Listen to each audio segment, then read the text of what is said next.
At the divorce, my wife walked up to me and said, "Today's my best day. I'm taking everything from you." Her lover smirked. Then my lawyer whispered, "Did you do exactly what I said?" Good. The show starts now. The divorce turned into her nightmare. The courthouse steps felt colder than they should have in September. I stood there watching my wife Elena walk toward me with that smile, the one I used to love, now twisted into something I barely recognized. Her heels clicked against the concrete with a rhythm that sounded like victory drums. "Today's my best day, Marcus." She stopped 3 feet away, close enough that I could smell her perfume. The expensive kind I bought her last Christmas. "I'm taking everything from you."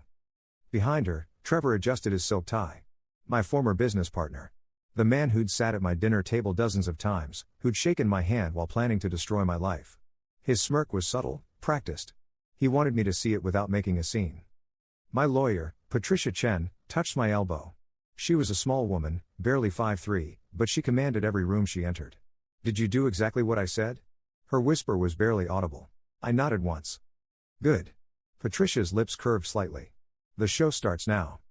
The courtroom smelled like old wood and desperation. I'd been here twice before for preliminary hearings, each time watching Elena's attorney paint me as a controlling husband who'd hidden assets and manipulated finances. Daniel Rothman was good at his job, expensive suits, practiced sympathy, the kind of lawyer who could make a jury believe water wasn't wet. Elena sat across the aisle with Trevor's hand resting on her knee. Possessive. Claiming what he thought he'd won. She wore the diamond bracelet I'd given her for our 5th anniversary, the one that cost more than my first car. Insurance against forgetting why she'd stayed so long, I supposed. Judge Martin Blackwood entered, and we all stood. He was 72, with silver hair and eyes that had seen every trick in the book. Patricia had researched him thoroughly. Fair but no nonsense. Perfect for what we needed. "Be seated." Blackwood settled into his chair, reviewing documents. "We're here for the dissolution of marriage between Marcus and Elena Thornton. Mr. Rothman, you may proceed." Rothman stood, buttoning his jacket. "Your Honor, this is a straightforward case of financial deception and emotional abandonment. My client endured years of neglect while Mr. Thornton built his consulting business. She sacrificed her own career aspirations to support his dreams, only to discover he'd been systematically hiding income and assets." The words washed over me. I'd heard them before, practiced responses. Patricia had coached me to remain expressionless, neutral. Show no anger, no hurt. Just quiet dignity. "Mrs. Thornton is entitled to half of all marital assets," Rothman continued. "However, given Mr. Thornton's deceptive practices, we're requesting 65%, plus alimony of $15,000 monthly for 10 years. Additionally, Mrs. Thornton should retain full ownership of the marital home and Mr. Thornton's Tesla." Elena nodded along, playing her part. The wronged wife. The victim. I wondered if she actually believed it or if this was just another performance. Patricia stood when Rothman finished. She moved slowly, deliberately, like a chess player who already knew the endgame. "Your Honor, my client contests every allegation. We have extensive documentation proving not only that Mr. Thornton has been transparent about all finances, but that Mrs. Thornton has been conducting an affair with Trevor Hayes, Mr. Thornton's former business partner, for approximately 18 months. Rothman objected immediately. "Irrelevant, Your Honor. Texas is a no-fault divorce state." "Context, Your Honor," Patricia replied smoothly. "Mr. Hayes and Mrs. Thornton conspired to position themselves advantageously for this divorce. The affair is only the beginning." Blackwood leaned forward. "I'll allow it. Continue, Ms. Chen." Patricia clicked a remote, and the courtroom screen lit up with a bank statement. "This is an account in Mrs. Thornton's name, opened 14 months ago. Notice the deposits, $25,000 here, $30,000 there. All told, approximately $380,000 moved through this account." Elena's face went pale. Trevor's hand tightened on her knee. "Money laundering?" Blackwood asked. "Not exactly." Patricia advanced to the next slide. "These deposits correlate with consulting contracts that were supposed to go to Thornton and Hayes Consulting, the business Mr. Thornton and Mr. Hayes co-owned until 6 months ago. However, Mr. Hayes was redirecting clients to a shell company he'd created. Mrs. Thornton was the registered agent." Rothman was on his feet. "Your Honor, we have no prior knowledge of these allegations." "I'm sure you don't." Patricia's tone remained pleasant. "The shell company was dissolved 4 months ago, right after Mr. Hayes bought out my client's share of their business. Convenient timing, given that Mrs. Thornton filed for divorce 3 months ago." The pieces were falling into place, and I could see Elena processing it. She'd thought she was being clever, helping Trevor steal from me gradually. What she didn't know was that I'd discovered their scheme 8 months ago. Patricia continued, pulling up emails. "These communications between Mrs. Thornton and Mr. Hayes discuss redistributing assets and preparing for the transition. They reference my client by name, discussing his financial situation in detail. Where did you obtain these? Rothman demanded. Mrs. Thornton used the family computer for her email. Mr. Thornton had every legal right to access files on his own device. Patricia paused. She wasn't particularly careful about covering her tracks. That part was true. Elena had grown complacent, confident I suspected nothing. She'd used the same passwords for everything, stored documents in obvious folders. When you think you're smarter than everyone else, you stop being careful. Blackwood reviewed the documents Patricia submitted. The courtroom was silent except for papers rustling and someone's nervous cough. Ms. Chen, the judge finally said, are you suggesting Mrs. Thornton and Mr. Hayes committed fraud? I'm presenting evidence of their actions and letting the facts speak for themselves. However, there's more. Patricia advanced to another slide. Mr. Thornton's business was valued at approximately $2 million when Mr. Hayes bought him out. The purchase price was $1.2 million, significantly under value. My client accepted because he trusted his partner and wanted a clean break. She pulled up another document. This is the current valuation of Hayes Consulting Solutions, Mr. Hayes' new company. $3.8 million, completed just last week. In 6 months, the business nearly doubled in value. Quite remarkable. Those were contracts I'd negotiated, I said when Patricia nodded for me to speak. Deals I'd spent months developing. Trevor had access to all my client files, all my proposals. He took everything I'd built and rebranded it. Trevor's jaw clenched. Elena was staring at the table. Did you know about this, Mrs. Thornton? Blackwood asked directly. Rothman whispered urgently to Elena. She shook her head. No, Your Honor. I knew Trevor had a new company, but not the details. Patricia smiled thinly. Your Honor, I have text messages suggesting otherwise. Mrs. Thornton specifically references our $3 million in a conversation with Mr. Hayes from 2 months ago. She also discusses purchasing a property in Aspen once everything is settled. Elena's hands were shaking now. Those texts are out of context. Perhaps. Patricia's tone suggested she didn't believe that for a second. Regardless, the timeline is clear. Mr. Hayes systematically undermined my client's business while conducting an affair with my client's wife. He then undervalued the business to purchase Mr. Thornton's share cheaply. Mrs. Thornton assisted in this scheme and is now seeking majority assets in the divorce. The pattern is unmistakable. Blackwood removed his glasses, cleaning them slowly. Mr. Rothman, does your client wish to revise her requests? Elena and Rothman had a heated whispered conversation. I watched Trevor's face turn red, saw him start to stand, then think better of it. He was smart enough to know intervening would make things worse. Your Honor, Rothman finally said, we'd like to request a continuance to review this new evidence. Denied. You've had months to prepare. Ms. Chen is responding to your claims. We'll proceed. The next 2 hours were brutal. Patricia methodically dismantled every argument Rothman made. She showed how Elena had transferred money from our joint savings to her private account. How she'd purchased expensive gifts for Trevor using credit cards I paid off. How she'd deliberately inflated household expenses to make it appear I was controlling finances when I questioned the spending. Mr. Thornton is a financial analyst, Patricia said. He notices when credit card bills triple. When groceries that should cost $400 suddenly cost $1,200. When his wife needs $5,000 for personal expenses every month. He asked questions because the numbers didn't make sense, not because he was controlling. Elena tried to maintain her composure, but I could see the cracks forming. She'd built her entire case on being the victim, and Patricia was exposing it as fiction. During a brief recess, Trevor approached me in the hallway. Patricia stepped between us immediately. You think you're clever? Trevor's voice was low, controlled. You have no idea what you've started. I have a very clear idea. My voice matched his tone. You stole from me, slept with my wife, and thought I'd just accept it. That was your first mistake. You can't prove the business valuation is connected to your work. I don't need to prove it in criminal court. I just need the judge to see the pattern. I stepped closer. You played me for a fool, Trevor. But I've been 3 steps ahead for months. His eyes narrowed. Elena said you were too trusting to see what was happening. Elena talks too much. Always has. I turned away. Enjoy your company while it lasts. Back in the courtroom, Patricia called her first witness, Ronald Vance, a forensic accountant. He was methodical and boring, exactly what we needed. He walked through every transaction, every discrepancy, building an inescapable timeline. The pattern indicates systematic diversion of business assets, Vance testified. Mr. Hayes had access to all client files and proposals. Within weeks of Mr. Thornton's exit, those same clients signed contracts with Hayes Consulting Solutions. The proposals were nearly identical to Mr. Thornton's original work, just rebranded. Rothman tried to shake him on cross-examination, but Vance was unshakable. Numbers didn't lie, and he had all of them. Patricia's second witness was Jennifer Walsh, a colleague from my previous firm. She testified about conversations where Trevor had specifically discussed waiting for the right moment to go independent and how he'd been building a foundation for months. Did he mention Mrs. Thornton? Patricia asked. Jennifer nodded. He said having someone inside the Thornton household was invaluable. That he knew exactly what Marcus was planning because Elena kept him informed. He said it like he was proud of being clever. Objection. Rothman was red-faced. Hearsay. Your Honor, Ms. Walsh is testifying to statements made directly to her by Mr. Hayes. That's not hearsay, that's direct testimony of admissions. Blackwood agreed, and Jennifer continued. Her testimony painted Trevor as calculating and Elena as complicit. By the time Patricia finished, the narrative had completely shifted. Elena took the stand at Rothman's insistence. He tried to rehabilitate her image, asking about her sacrifices and loneliness. I supported Marcus for years, Elena said, her voice wavering in that way she practiced when she wanted sympathy. He worked constantly, never had time for me. I felt invisible in my own marriage.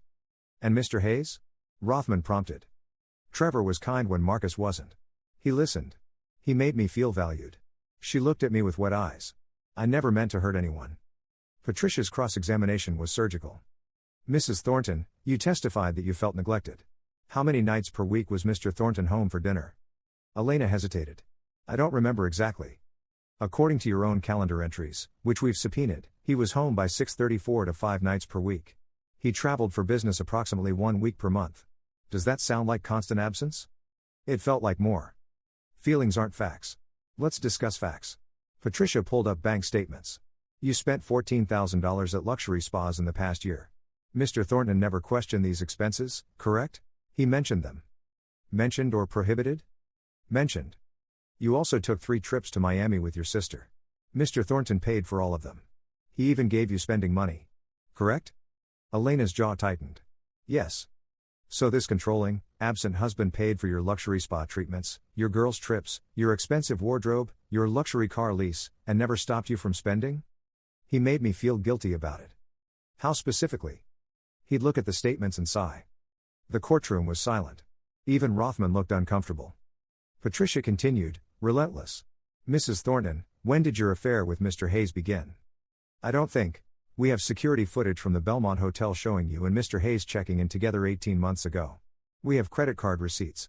We have text messages. The affair is established fact. When did it begin? Elena glanced at Trevor.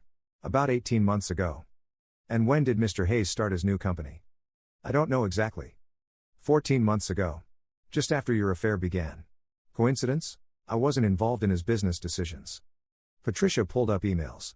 This message from you to Mr. Hayes, dated 13 months ago. Once you have the client list and Marcus is out, we can finally start our life together. How is that not being involved? Elena's composure cracked. I was just being supportive. Supportive of stealing your husband's business? Objection. Rothman stood. Argumentative. Withdrawn. Patricia smiled.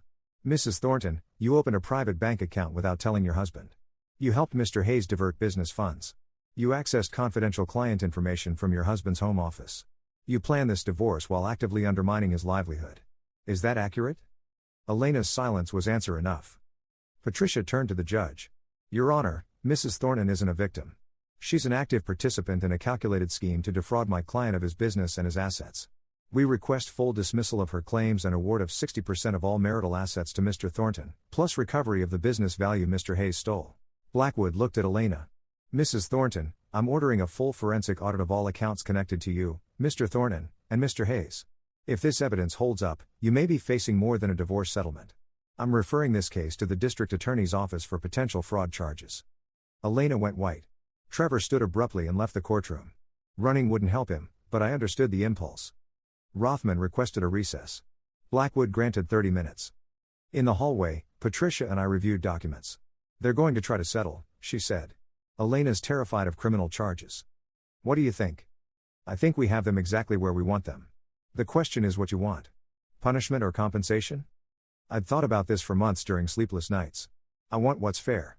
I want my business value back, I want her to get nothing from the divorce except what she came in with, and I want Trevor to face consequences. The criminal charges will handle Trevor. As for Elena, we can push for everything. No. I want her to walk away with exactly what she brought to the marriage. Her car that she owned before we married, her personal belongings, nothing else. I don't want to destroy her. I want her to understand she destroyed herself. Patricia studied me. You're more forgiving than I'd be. Not forgiving. Strategic. If we crush her completely, she becomes sympathetic. If she leaves with nothing because she earned nothing, that's justice. When we returned, Rothman approached immediately. My client is willing to accept a 50-50 split, no alimony, and she keeps the house. Patricia laughed. Your client is in no position to negotiate. Here's our offer: Mrs. Thornton receives her premarital car, her personal belongings, and $5,000 to assist with moving costs. Mr. Thornton keeps the house, all retirement accounts, all investments, and files a civil suit against Mr. Hayes for business theft valued at $1.6 million. That's insane. We'll never agree. Then we proceed to trial, and I put Trevor Hayes on the stand. I have 12 former Thornton and Hayes clients who've agreed to testify that he approached them with proposals identical to Marcus's work. I have 3 employees willing to testify about his statements regarding taking over the business. Your client goes from divorce court to criminal court in one step. Rothman looked sick. He conferred with Elena for 20 minutes. She was crying, mascara running, the perfect image of defeat. When they returned, Rothman nodded. We accept, with one modification. $10,000 for moving costs. Patricia looked at me. I nodded. It was petty money, and I genuinely didn't care. Agreed. Judge Blackwood reviewed the settlement terms. Mrs. Thornton, do you understand you're receiving minimal assets from this divorce? Elena's voice was small. Yes, Your Honor. And you're waiving all future claims against Mr. Thornton? Yes. And you understand this court is referring your case to the district attorney for investigation into potential fraud? She sobbed. Yes. Mr. Thornton, you're satisfied with these terms? I stood. Yes, Your Honor. Blackwood signed the order. This divorce is finalized. Mrs. Thornton, you have 30 days to vacate the marital home. Court adjourned. The gavel fell, and it was over. Elena left quickly, head down, avoiding eye contact. Rothman followed, already on his phone, probably calling his malpractice insurance. Trevor was nowhere to be seen. Patricia shook my hand. Congratulations. You just won the cleanest victory I've seen in 20 years. Thanks to you. Thanks to you following instructions and documenting everything. Most clients panic and confront their spouse. You played it perfectly. Walking out of the courthouse, I felt lighter than I had in months. The September sun was warm on my face. I'd lost my wife, my business partner, my sense of security. But I'd kept my dignity and proven that betrayal had consequences. My phone buzzed. A text from Jennifer: heard you won. Drinks to celebrate? I smiled. Maybe. First, I had other plans. Update 1, 3 months later. The district attorney filed charges against Trevor in November. Wire fraud, business fraud, conspiracy. Elena was named as a co-conspirator but offered immunity in exchange for testimony. She took the deal immediately. I watched from the gallery as she testified against Trevor. She looked smaller somehow, wearing a plain gray suit instead of designer clothes. Her voice shook as she described how they'd planned everything, how Trevor had convinced her I'd never notice, how she'd believed they were just getting what they deserved. Trevor's lawyer tried to paint her as a jilted lover making up stories, but the paper trail was too strong. Emails, texts, bank records. Everything Patricia had compiled for the divorce case became evidence in a criminal trial. The jury deliberated for 6 hours. Guilty on all counts. Trevor received 4 years in federal prison and was ordered to pay restitution of $2.1 million. His company was liquidated to cover costs. Everything he'd built by stealing from me disappeared. Elena texted me after the sentencing. I'm sorry. I know that doesn't mean anything now, but I am. I deleted it without responding. Sorry didn't undo the damage, didn't return the year of my life spent unraveling her lies. I rebuilt my consulting practice from scratch. 6 former clients returned once they learned about Trevor's conviction. They'd suspected something was wrong when he delivered subpar work using my original proposals but without my expertise to back them up. We should have known, Craig Henderson told me over coffee. Your work always had this attention to detail Trevor couldn't match. He had the words but not the understanding. My new company, Thornton Strategic Solutions, reached $1 million in revenue within 4 months. I hired 3 employees, all young professionals eager to learn. No partners this time. Some lessons you only need to learn once. The house sold in January. Too many memories, too much emptiness. I bought a smaller place in a different neighborhood, decorated it myself. Modern, minimal, nothing that reminded me of Elena. Dating was strange after 12 years of marriage. I tried apps, hated them. Met someone at a professional conference instead. Sarah was a marketing director, divorced herself, pragmatic about relationships. We took it slow, both of us cautious about rushing into anything. You're different from most men I meet, she said over dinner one evening. You actually listen. I learned the hard way what happens when you don't pay attention. She touched my hand. That wasn't your fault. People who want to deceive you will find ways. Maybe.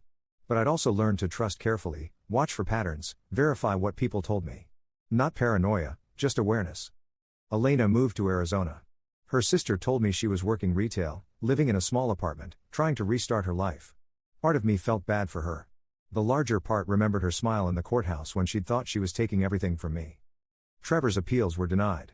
He'd serve at least 3 years before parole eligibility. His parents sold their house to cover his legal fees. His ex-wife, they'd divorced during his trial, got full custody of their 2 kids. I ran into his mother at a grocery store in February. She looked at me with such hatred that I actually stepped back. You destroyed my son, she hissed. No, ma'am.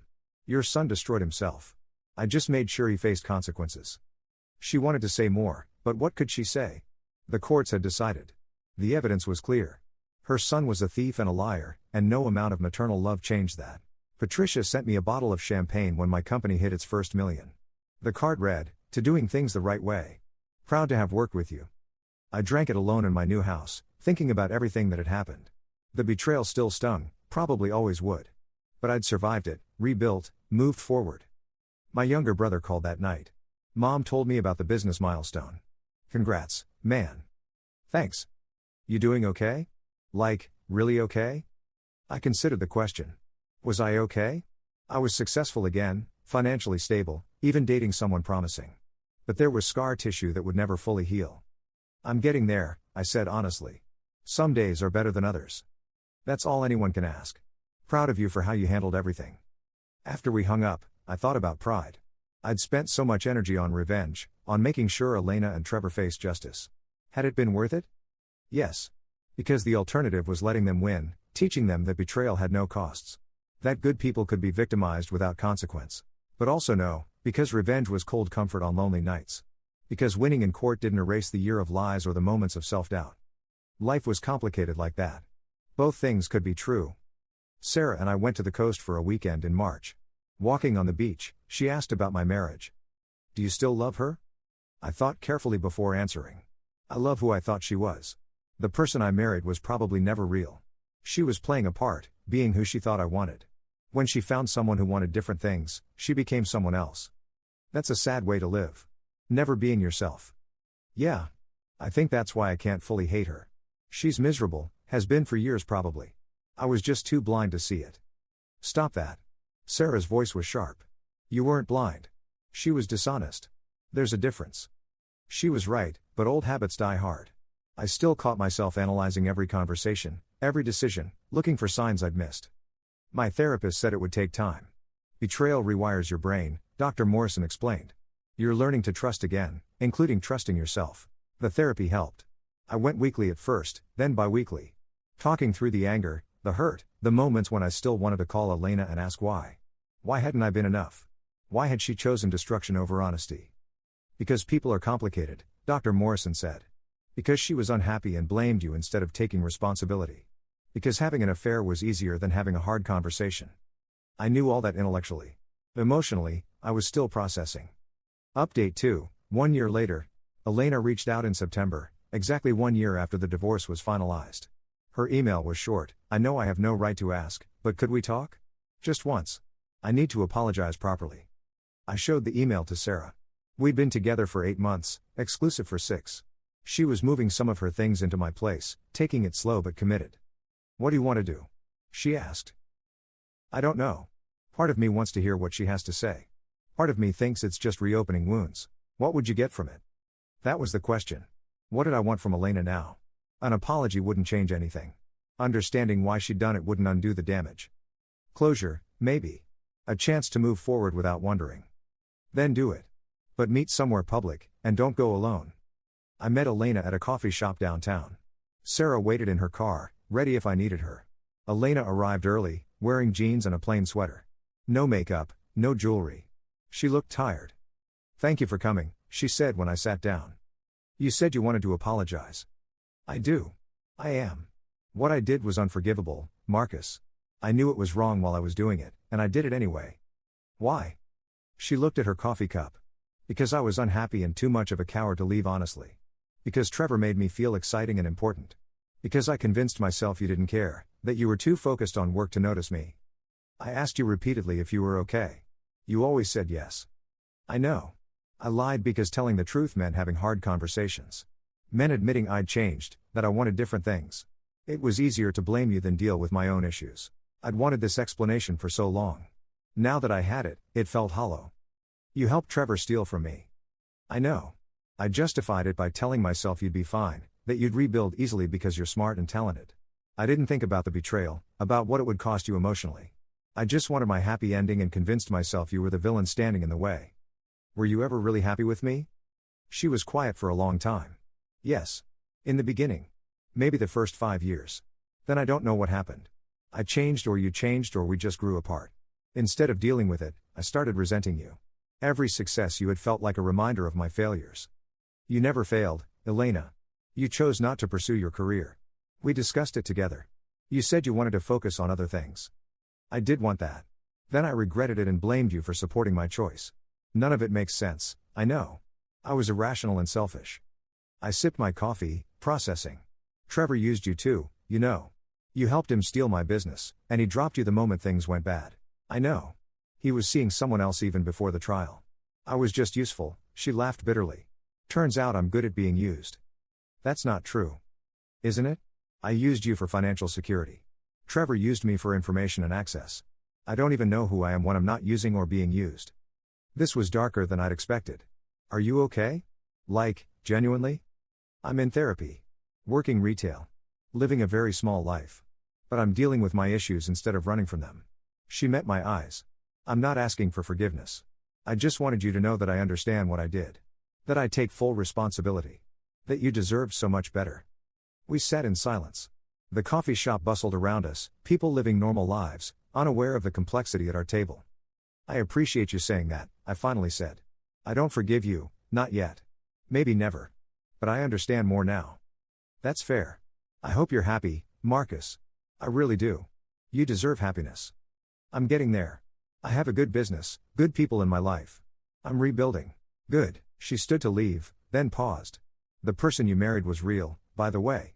Younger me genuinely loved you. Somewhere along the way, I lost her. Lost myself. That's not your fault. She left, and I sat there finishing my coffee. Sarah came in a few minutes later. How was it? Sad. She's broken, taking responsibility, but broken. Do you feel better? I don't know yet. Ask me tomorrow. Tomorrow came, and I did feel marginally better. Not fixed, but lighter somehow. Elena's apology didn't change the past, but it removed the question mark. She wasn't a monster, just a deeply flawed person who'd made catastrophic choices. I could live with that understanding. Trevor was paroled after serving 2 years and 4 months. I found out through a Google alert I'd set up on his name. He moved to Oregon, apparently working in a warehouse. His consulting career was over, no one would hire someone convicted of business fraud. I felt nothing when I read the article. No satisfaction, no anger. He was just another person whose choices had caught up with him. My business continued growing.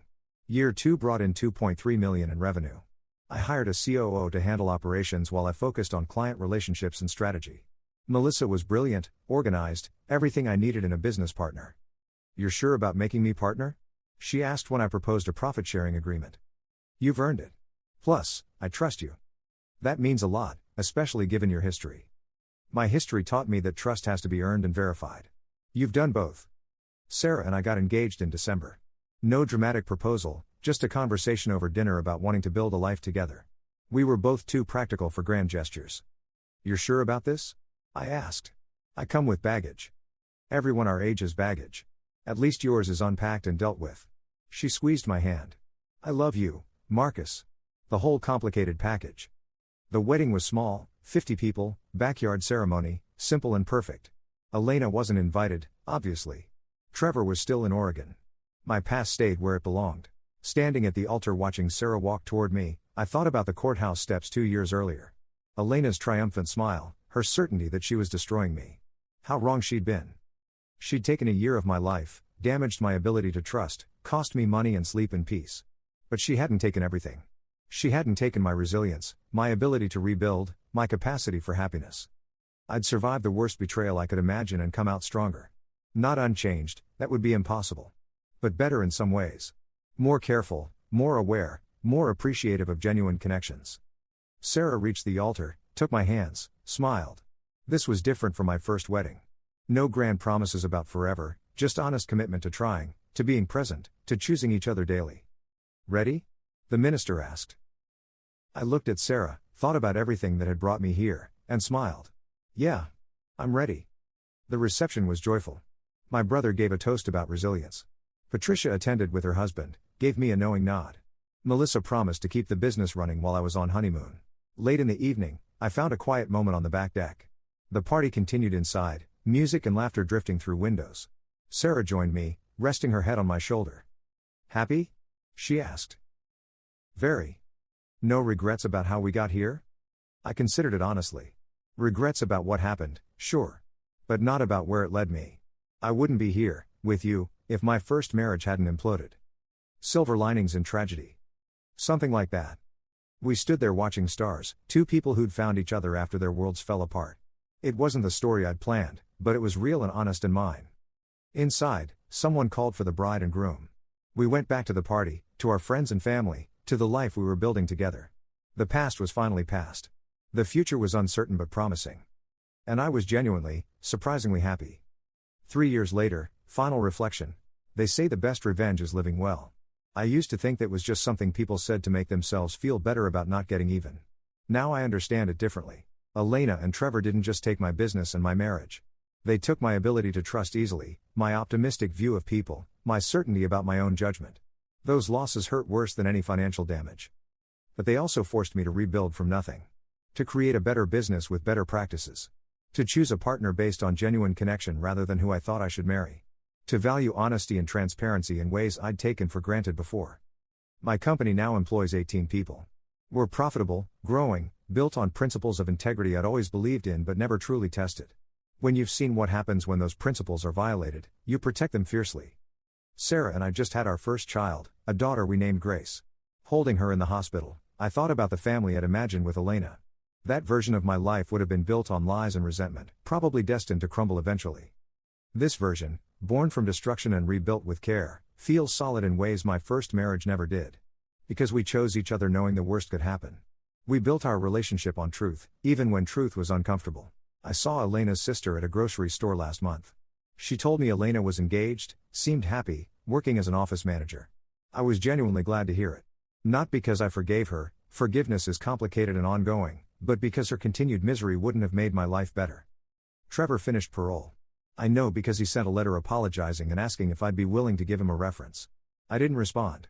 Some bridges, once burned, should stay ashes. The lessons from that year of betrayal stay with me. I verify what people tell me. I pay attention to patterns. I don't assume good intentions just because someone seems nice. It's made me more guarded in some ways, but also more discerning. Patricia retired last year. At her retirement party, she told me I was one of her favorite clients. Most people want revenge to hurt their ex. You wanted justice. There's a difference. There is a difference, though I'm not sure I understood it at the time. Justice is about balance, about natural consequences. Revenge is about inflicting pain. I'd wanted both, honestly, but settled for the former. Was it worth it? The pain, the betrayal, the year of legal battles and sleepless nights? I don't know if worth it is the right framework. It happened. I survived it. I used it to build something better. That's not revenge or justice or even redemption. It's just growth, painful and necessary and real. Life will break you sometimes. People you trust will fail you. Plans will collapse, certainties will crumble, and you'll wonder if you can survive the damage. But survival isn't just possible, it's the starting point for something new. Something you build deliberately, carefully, with full awareness of how fragile and precious it really is. I look at Grace sleeping in her bassinet, at Sarah reading beside me, at the life we've created. This is my revenge, if I need to call it something. Not Elena's destruction but my reconstruction. Not her punishment but my peace. The best revenge truly is living well. Not because it hurts your enemies, though it might, but because it proves they didn't break you. They changed you, yes. Hurt you, absolutely. But they didn't destroy what mattered most, your capacity for joy, for trust, for building something meaningful from ruins. That capacity is yours alone. No one can take it unless you let them. I almost did. In the depths of betrayal, I almost let bitterness define me. But I chose differently. Chose to rebuild rather than remain broken. Chose hope over cynicism. If you're reading this in your own moment of betrayal, know this: you will survive. The pain feels endless now, but it's finite. What you build after, how you choose to grow from this devastation, that's infinite. That's where your power lies. Not in punishing those who hurt you, but in refusing to let their choices determine your future. In taking the worst thing that happened to you and transforming it into wisdom, strength, and ultimately peace. That's the real victory. Not in courtrooms or settlements or seeing your enemies fall. But in standing in the wreckage and choosing to build something beautiful anyway. In loving again after betrayal. In trusting again after being deceived. In believing that better things are possible even when evidence suggests otherwise. Elena and Trevor thought they were writing my ending. Instead, they just closed a chapter. The story continues, richer and more nuanced than it would have been without the darkness. Because light means more when you've known deep shadow. And joy is sweeter when you've tasted profound loss. That's not what I wanted to learn. But it's what I needed to know. Update 3, 5 years after the divorce. The consulting industry conference in Chicago wasn't where I expected to run into anyone from my past. Yet there he was across the hotel lobby, Trevor Hayes, wearing an ill-fitting suit and a name tag from a third-tier consulting firm I'd never heard of. He saw me at the same moment. His face went through several expressions: surprise, fear, something like shame. I watched him debate whether to approach or flee. Curiosity won out over self-preservation. Marcus. His voice was hoarse, uncertain. I wasn't sure you'd recognize me. He'd aged badly. Prison will do that, but this was more than just hard years. This was a man who'd carried guilt like a physical weight until it bent him. Trevor. I kept my tone neutral. Didn't expect to see you at a conference like this. Hayes Solutions went under while I was inside. Nobody wanted to hire a convicted fraudster. Took me 3 years to find work, and only because my current boss didn't do a thorough background check, he laughed without humor. When he found out, he almost fired me. Kept me on minimum wage as punishment. I should have felt satisfaction. Instead, I felt tired. I'm sorry to hear that. Are you? He studied my face. I destroyed your life, stole from you, slept with your wife. You have every right to hate me. I did hate you. For a long time. I gestured to the hotel bar. You want to get a drink? Actually talk instead of dancing around it? He looked surprised but nodded. We sat in a corner booth, far from other conference attendees. Trevor ordered whiskey. I stuck with water, early panel the next morning. You've done well, Trevor said, stirring his drink. Thornton Strategic Solutions is all over the industry news. 3 offices now? That's impressive. 4 as of last month. We're expanding into the Pacific Northwest. Good for you. Really? He took a long drink. I mean that. So what happened, Trevor? We were friends once. Partners. What made you decide to burn it all down? He was quiet for a long time, and I thought he might not answer. When he finally spoke, his voice was barely audible. Jealousy. Pure, stupid jealousy. He met my eyes. You were better than me at everything that mattered. Clients loved you. Your proposals were brilliant. Your strategic thinking was 3 steps ahead of everyone else, including me. I was just adequate. The sidekick. That's not true. You brought different skills. Don't. He cut me off. Don't be kind about it. I was second-rate and we both knew it. The company succeeded because of you. I handled admin and logistics because I couldn't do what you did. I'd never seen Trevor be this honest, this raw. Prison had stripped away whatever facade he'd maintained. When Elena started paying attention to me, he continued, it felt like winning something. Like I'd finally beaten you at something important. Pathetic, right? I turned your marriage into a competition. She made her own choices. She did. But I encouraged every bad impulse she had. She'd complain about feeling invisible, and instead of suggesting she talk to you, I'd agree that you were neglectful. She'd mention your success, and I'd frame it as you caring more about work than her. I manipulated her because it felt good to take something from you. The honesty was almost painful. Why are you telling me this? Because I've had 5 years to think about what I did. 5 years of therapy, 12-step programs, reconciliation work. My sponsor says I can't move forward until I truly account for the damage. He pulled out a folded piece of paper. This is a list of everyone I hurt and what I owe them. You're at the top. I didn't take the paper. What do you want from me, Trevor? Forgiveness? No. I don't deserve that. I just wanted you to know that I understand what I did. That every day I live with knowing I betrayed the best friend I ever had because I was too insecure to deal with my own inadequacy. We sat in silence. The bar had filled up with conference attendees, loud laughter and networking happening around us. Elena and I talk sometimes, I said finally. Not often, but occasionally. She's doing better. Engaged to someone who seems decent. I know. She called me when she got engaged. Asked if I was okay with it, He laughed bitterly. Like she needed my permission to move on from the disaster we created. Are you okay with it? I don't get to not be okay with it. I used her, she used me. We were both terrible people making terrible choices. I'm glad she found something real. He paused. Did you? Find something real? I'm married. We have a daughter, another baby on the way. My wife Sarah is incredible, honest, direct, calls me out when I'm being difficult. Good. You deserved better than what Elena and I put you through. A woman approached our table, mid-40s, professional, wearing a conference name tag. Marcus Thornton? I thought that was you. I'm Rebecca Santos from Meridian Consulting. I've been hoping to connect with you about a potential collaboration. I stood, shook her hand, made introductions. Trevor shrank back, clearly uncomfortable. Rebecca didn't recognize him, thank goodness. I'd love to discuss this, I told Rebecca, but I'm in the middle of something. Could we connect tomorrow after the morning panel? She agreed enthusiastically and left her card. When she was gone, Trevor looked at me with something like wonder. You just turned down a networking opportunity to finish a conversation with me. The guy who destroyed your life. You didn't destroy my life. You damaged it badly and forced me to rebuild. There's a difference. Is there? Yeah. Destruction is final. Damage can be repaired. I've repaired it. Trevor finished his whiskey and signaled for another. I don't know how you do it. How you're so level about this. If someone did to me what I did to you, I'd want them to suffer. I did want you to suffer. I was glad when you went to prison. Glad when your company failed. Glad when I heard you were working a minimum wage job. I leaned forward. But revenge has a shelf life. Eventually, you've either gotten even or you've turned into someone you don't recognize. I chose to rebuild instead of staying angry. That's very evolved of you. It's survival. Staying angry at you meant giving you space in my head forever. I had better things to do with that space. His second drink arrived. He stared at it without drinking. I wrote you letters from prison. Dozens of them. Apologies, explanations, desperate attempts to make you understand. I never sent any of them. Why not? Because they were selfish. I wanted forgiveness so I could feel better, not because you needed to hear from me. He finally looked up. This conversation is probably selfish too. I saw you and couldn't help myself. Maybe. But I appreciate the honesty. I checked my watch. I have a dinner meeting in 20 minutes. Industry people I need to impress. Trevor nodded, started to stand. Wait, I said. What you said about being second-rate. That was your insecurity talking, not reality. You had real skills, real value. You just couldn't see it because you were too busy comparing yourself to me. That's generous. It's true. Your organizational skills kept us on track. Your ability to read contracts saved us from several bad deals.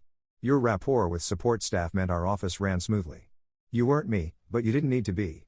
We were supposed to be complementary. His eyes were wet.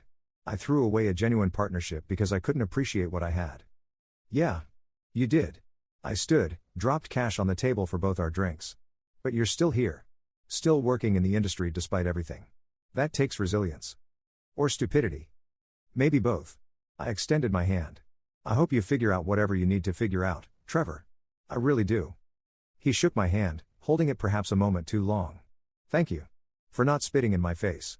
For treating me like a human being. For being better than I ever was. I'm not better.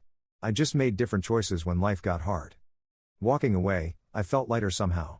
The encounter I'd feared for years had happened, and the world hadn't ended. Trevor wasn't the monster I'd built him into, he was just a broken person dealing with consequences. Sarah called as I was heading to my dinner meeting. How's the conference? Interesting. I ran into Trevor. Wait, what? Are you okay? I'm fine. We talked. It was actually helpful in a weird way. Helpful how? I got to see that revenge already happened. Not because I did anything but because his choices caught up with him. He's struggling, barely surviving in the industry. Prison and consequences did more damage than I ever could have. Do you feel bad for him? I considered it. A little. Mostly I just feel done with it. Like that chapter finally closed completely. Good. You deserve to move on fully. I could hear Grace babbling in the background. Your daughter wants to say goodnight. Grace's voice came through the phone, a jumble of toddler words and excitement. I stood in the hotel hallway smiling like an idiot, talking to my 2-year-old about her day. This was revenge, I realized. Not Trevor's struggle or Elena's regret. This, having people who loved me, a thriving business, genuine happiness. They'd tried to take everything, and I'd built something better from the ashes. The dinner meeting went well. 3 potential clients, all interested in long-term contracts. My assistant would follow up next week. This was my life now, professional success built on genuine skill, family waiting at home, a future full of possibility. Update 4, 7 years after the divorce. The call came at 2 a.m. on a Tuesday. Elena's sister, crying so hard I could barely understand her. She's in the hospital. Overdose. They don't know if she'll make it. I know you're not in her life anymore, but I didn't know who else to call. I was out of bed before I fully processed the words. Sarah woke up, immediately alert. What's wrong? Elena's in the hospital. Overdose attempt. Oh my God. Are you going? I don't know. Should I? Sarah turned on the light, studied my face. Do you want to go? Did I? Elena was my past, a chapter I deliberately closed. We'd exchanged maybe 5 emails in 7 years, all surface-level pleasantries. I didn't know her anything. But I'd loved her once. Planned a future with her. She was dying, and some part of me couldn't just ignore that. Yeah. I think I need to. The hospital was 40 minutes away. Sarah insisted on coming, called her mother to watch Grace and our son Nathan. We drove in silence, my mind racing through memories I'd carefully filed away. Elena's sister met us in the ICU waiting room. Her fiancé was there too. I vaguely remembered meeting him at some family event years ago. Thank you for coming, she said, hugging me tightly. I know you don't owe her anything. What happened? She's been struggling. The engagement fell apart 6 months ago. She lost her job. Depression got really bad, and she stopped answering calls. Her landlord found her this morning when rent was late. The doctor came out an hour later. Elena would survive, but it was close. She'd be in the ICU for at least 2 days, then transferred to psychiatric care. Can I see her? I asked. The doctor hesitated. She's unconscious. But briefly, yes. Elena looked small in the hospital bed, tubes and wires connecting her to machines. Her hair was lank, face pale, completely unlike the vibrant woman I'd married or even the defeated person in the courtroom. I pulled up a chair and sat, not sure why I was there or what I hoped to accomplish. I don't know if you can hear me, I said quietly. But you need to fight, Elena. Whatever happened, whatever you're going through, it's not worth this. You're stronger than you think. No response, just the steady beep of monitors. I forgive you, I continued, surprising myself. For everything. The affair, the stealing, the lies. I forgive you. Not because you've earned it but because carrying that anger around was exhausting. You made terrible choices, but you don't deserve this. Sarah appeared in the doorway, gave me a questioning look. I nodded, I was okay. Your sister loves you. Your parents love you. There are people who want you in their lives. I stood, suddenly feeling foolish talking to an unconscious woman. So fight. Come back. Do the work to get better. You deserve a life, Elena. A real one. Walking out, I felt drained. Sarah took my hand. You okay? I told her I forgive her. I think I actually meant it. Good. Forgiveness is for you, not her. We went home as dawn was breaking. Grace was already awake, demanding breakfast and attention. Nathan was crying in his crib. Normal life, beautiful in its chaos. Elena woke up 3 days later. Her sister called to let me know. She asked if you'd been there. I told her yes. She cried. How is she? Devastated. Ashamed. But alive. They're keeping her in psychiatric care for at least 2 weeks. After that, she's going to a residential treatment program. Good. She needs help. She wanted me to tell you, thank you. For coming, for what you said. She heard you. I thought about that conversation often in the following weeks. The idea that my forgiveness might have given Elena a reason to fight felt too neat, too movie-like. But her sister insisted it mattered. She's carried so much guilt, her sister explained over coffee one afternoon. Knowing you forgave her, that you didn't want her to die despite everything, it gave her permission to forgive herself. I'm glad. Genuinely. Elena spent 6 months in treatment. When she got out, she moved across the country to Washington State. Started fresh, her sister said. New job, new therapist, new support system. She sent me one final email. Marcus, I'll never be able to repay the kindness you showed at the hospital. You had every right to let me suffer alone, yet you came. You spoke words I desperately needed to hear. I'm sober now. 6 months and counting. I'm working as an administrative assistant and going to community college part-time. It's not glamorous, but it's honest. For the first time in years, I'm building a life I'm not ashamed of. I know we'll never be friends. I know I burned that bridge beyond repair. But I wanted you to know that your forgiveness freed me from a prison I'd built in my own mind. I'm finally doing the work I should have done years ago. Thank you for being better than I deserved. I hope you're happy. I hope you have everything you wanted. You earned it. Elena, I showed the email to Sarah. She read it carefully. How do you feel? Relieved. She's getting better. I can stop carrying that weight around. You're a good man, Marcus Thornton. I'm just a man who's tired of being angry. Life moved on. Thornton Strategic Solutions opened its 7th office. I promoted Melissa to CEO, stepping back to focus on strategy and mentorship. The business was stable enough to run without me micromanaging. Grace started kindergarten. Nathan learned to walk and immediately became a tiny tornado of destruction. Sarah's marketing firm merged with a larger company, doubling her income. We bought a bigger house, hosted neighborhood barbecues, lived the suburban dream. I thought about Elena occasionally, hoping she was maintaining her sobriety and building something real.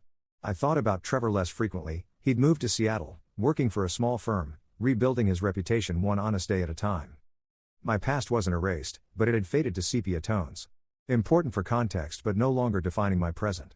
Final update, 10 years after the divorce. The Business Journal wanted to interview me for their Success After Failure series. I almost declined. Who wants to discuss their worst moments for public consumption? But the journalist was persistent, and ultimately I agreed. What would you say to someone going through a similar betrayal? She asked, recorder running. I thought carefully before answering. First, feel everything.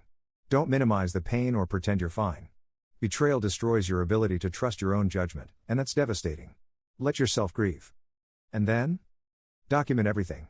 I got lucky having Patricia Chen as my lawyer, but I also did the work. I saved every email, every text, every bank statement. I built an airtight case because I knew confronting them without evidence would fail. Some people say that's calculating. It is calculating. But emotional reactions get you nowhere in divorce court. You need strategy, patience, and discipline. Save the emotions for therapy, and definitely get therapy. What about revenge? Revenge happens naturally if you do things right. Trevor went to prison because his actions were criminal, not because I wanted vengeance. Elena lost everything because she'd built her life on lies. Consequences are inevitable if you're patient enough. The journalist scribbled notes. But you helped Elena when she overdosed. That seems like more than just letting consequences happen. By then, enough time had passed. Seeing someone at their absolute lowest either brings out your cruelty or your compassion. I chose compassion because continuing to punish her wouldn't have improved my life. Do you regret forgiving her? No. Forgiveness released me more than it released her.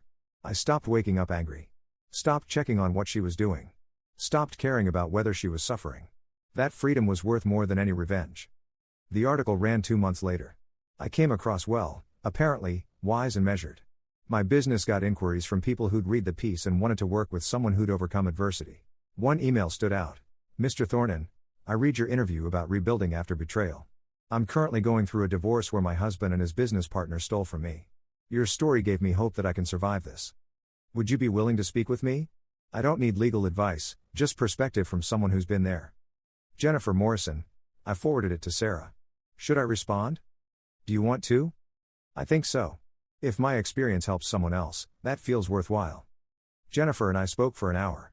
Her situation wasn't identical to mine, but close enough. Her husband had been diverting money, his business partner was complicit, and she'd only discovered it by accident. How did you stay calm? She asked. I want to scream at him every time we're in the same room. I screamed plenty in private. At home, in my car, in my therapist's office. But in court and in public, I stayed controlled because losing control meant losing credibility. Give yourself permission to feel everything, but choose when and where to express it. Did it get easier? Yes. Slowly, painfully, but yes. 2 years after the divorce, I could think about it without my chest tightening. 5 years after, I could talk about it neutrally. 10 years later, it's just a thing that happened, not the defining event of my life. I'm afraid I'll never trust anyone again. You won't trust the same way. But you'll learn to trust differently, carefully, with verification, but still genuinely. My wife Sarah knows my history. She understands why I need transparency. That awareness has made our relationship stronger, not weaker. We talked about practical steps, finding a good lawyer, documenting everything, building a support system. By the end, she sounded less defeated. Thank you, she said. Really? Knowing someone survived this and built a good life helps. After we hung up, I sat thinking about how far I'd come. From those courthouse steps where Elena had promised to take everything, to a life rich with genuine connection and purpose. She'd tried to destroy me and instead taught me what really mattered. That evening, Sarah found me in my office looking at old photos. Our wedding, Grace's birth, Nathan's first steps, our family vacation to Hawaii last summer. Feeling nostalgic? Grateful. I've been thinking about how different my life could have been. If Elena hadn't betrayed you? Yeah. We'd probably still be married, probably miserable, both too stubborn to admit it wasn't working. I'd still be in business with Trevor, never realizing he resented me. I'd be successful but hollow. Sarah sat on my desk. So you're glad it happened? I'm glad I survived it and learned from it. I'm glad it led me here. I'm not glad it happened, the pain was real, and I wouldn't wish it on anyone. But I've made peace with how it shaped me. That's growth. That's perspective. Took a decade, but I finally have it. Grace ran in, chasing Nathan who'd stolen her toy. Their laughter filled the room. Sarah refereed their dispute with practiced patience. This was my life, chaotic, loud, imperfect, real. I checked my email one last time before bed. A message from an unfamiliar address. Marcus, you don't know me, but I'm Elena's sponsor in AA. She asked me to pass along that she's 5 years sober as of today. She's working as a program director at a treatment center, helping others the way people helped her. She wanted you to know she's happy. Genuinely happy, for the first time since she can remember. She credits your forgiveness at the hospital as the turning point, not because it absolved her, but because it showed her that change was possible. She's moved on completely and won't contact you again. But she wanted you to know your kindness mattered. Thank you for being the person you are. Michael, I showed Sarah the email. She read it and smiled. How does that make you feel? Happy for her. Genuinely. She found her bottom and climbed out. That takes courage. You gave her a hand up when she needed it most. Maybe. Or maybe she would have found her way regardless. Either way, I'm glad she's okay. We turned off the lights, checked on the kids, went to bed. Tomorrow would bring new challenges, a difficult client meeting, Grace's parent-teacher conference, Nathan's pediatrician appointment. Normal life, beautifully mundane. Lying in the dark, Sarah's hand in mine, I thought about the young man on those courthouse steps 10 years ago. Devastated, betrayed, certain his life was ending. If I could tell him anything, it would be this: the pain you're feeling is real and valid. The betrayal is worse than you can process right now. But you're stronger than you know. You'll rebuild. You'll love again. You'll create something better than what you lost, not despite the betrayal but informed by it. You'll learn to trust your judgment again, to open your heart carefully but genuinely. You'll find people worthy of that trust. The people who betrayed you will face their own consequences. Your job isn't to punish them but to heal yourself. Justice and revenge are different, one restores balance, the other perpetuates pain. Choose wisely. And 10 years from now, you'll lie in bed next to someone who loves you authentically, with 2 beautiful children sleeping down the hall, and you'll realize the betrayal was terrible but not fatal. Painful but not permanent. You survived. That's the victory. Everything else is just aftermath. I fell asleep grateful, at peace, genuinely happy. The past was fully past. The future was bright. And the present was exactly where I wanted to be. Sometimes the hardest lessons bring the greatest growth. When betrayal breaks your world, you discover you're stronger than you imagined. Not because pain makes you invincible, but because surviving it teaches you that you can rebuild, that trust can be earned again, and that love, real, honest love, is worth the risk. The people who break you don't define you. How you choose to heal does. And in choosing growth over bitterness, hope over cynicism, and peace over revenge, you write a story far more powerful than any they could have taken from you. Forgiveness isn't weakness, it's liberation. When you finally release the anger, you discover there's room for joy again. That's not naive optimism, it's hard-won wisdom. The scars remain, but they remind you of your resilience, your capacity to endure, and your choice to build something beautiful from ruins. That choice, renewed daily, is the greatest revenge of all.